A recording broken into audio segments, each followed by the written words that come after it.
Right now, there is a voice running inside your head. It narrates everything. It replays conversations from 3 years ago. It worries about things that have not happened yet. It is so constant, so automatic that you have probably never stopped to ask where it came from. This is the story of what happens when that voice is never given a chance to start. And the people who tried to silence it did not do it to be cruel. They did it because they genuinely believed the answer to one of the oldest questions in human history was hiding inside the silence. They were wrong about nearly everything, but what they found instead changes what you think a person actually is. The year was 1211. Frederick II was not a man who accepted answers he had not tested himself. He ruled the Holy Roman Empire, spoke 6 languages, kept exotic animals from 3 continents, and had been excommunicated by the Pope not once, but twice for asking questions the Church considered dangerous. The question he could not let go of was this: what language did humanity speak before civilization taught us to speak anything? He believed, as many scholars of his time did, that language was not invented, that something was buried inside us from birth, that if you stripped away French and Arabic and Latin and Greek,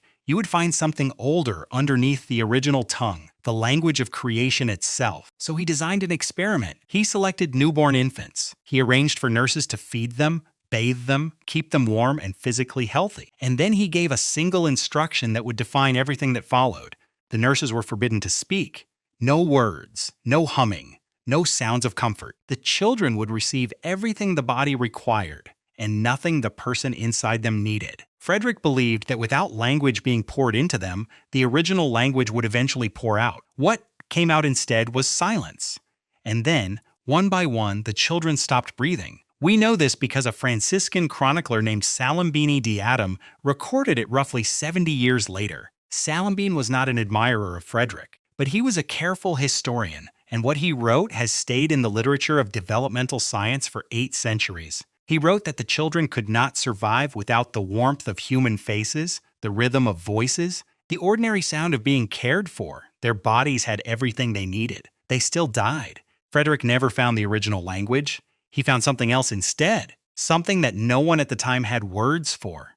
700 years passed before science caught up to what Salimbene had described. In the 1940s, a researcher named René Spitz was studying 2 institutions that cared for infants.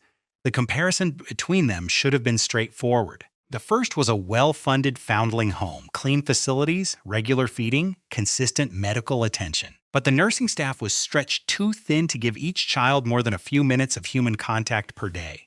The children were fed. They were kept warm. They were rarely held, rarely spoken to, and almost never played with. The second was a prison nursery. The physical conditions were worse, less sanitary, less medical oversight. But the mothers, who were inmates, were permitted to spend time with their children. They talked to them, held them, made the ordinary sounds of attachment. By every clinical measure available, the foundling home should have produced healthier children.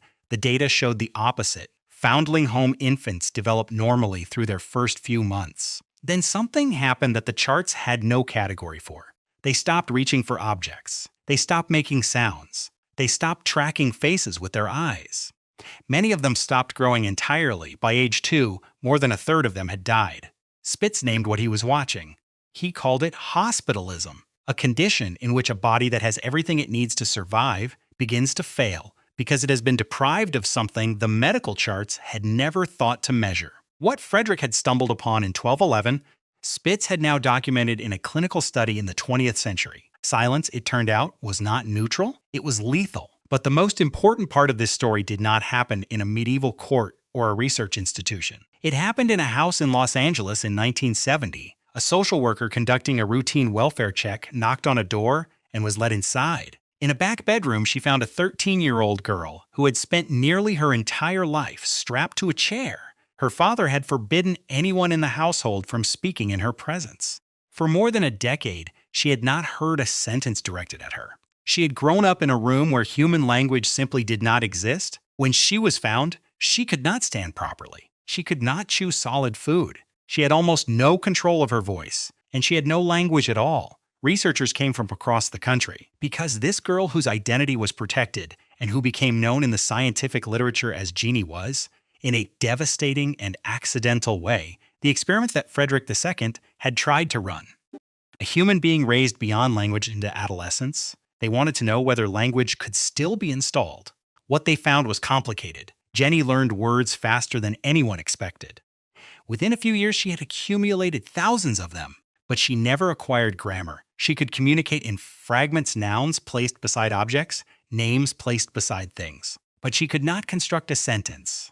She could name the world. She could not narrate it. Linguists had a name for what she had missed. They called it the critical period, a window in early development during which the human brain absorbs the deep structure of language automatically, the way a sponge absorbs water without effort, without instruction, without even being aware of it. After that window closes, vocabulary remains possible. The architecture underneath it does not. Jenny had been alone in that room for every year the window was open. In the early 1990s, a researcher named Susan Schaller worked with a 27-year-old deaf man named Ildefonso, who had grown up in rural Mexico with no exposure to sign language, no written language, and no spoken language of any kind. He had spent his entire adult life watching a world communicate in a system he did not know existed. When Schaller finally broke through and showed him that things have names, that the movement of her hands carried meaning, that one mind could transfer a thought into another, he wept. Later, when he could communicate, she asked him what those years had been like. He struggled to answer. He said the time before language was something like fog. He had lived inside it, but he could not look back at it, because without language there had been no way to store what was happening as something that had happened. He had been present for his own life. He just had not been there to remember any of it. Frederick II died in 1250, still looking. He thought language was a layer of civilization sitting on top of a pure human being underneath. He thought if you removed it, you would find the real thing, what every version of his experiment found in 1211, in the 1940s, in a Los Angeles back bedroom in 1970, in a classroom in the 1990s, was the same answer every time. There is no human being underneath the language. The language is not something you acquire after you arrive. It is something you are assembled out of before you have any say in it. Every word someone spoke to you before you could respond. Every name you were called before you understood names. Every sentence poured over you in the dark before you knew what sentences were. That is not decoration. That is not culture layered over a purer self. That is the self. Frederick never found the original tongue of humanity. But he found something older than any language and more essential than any word. We are not born into this, we are spoken into it.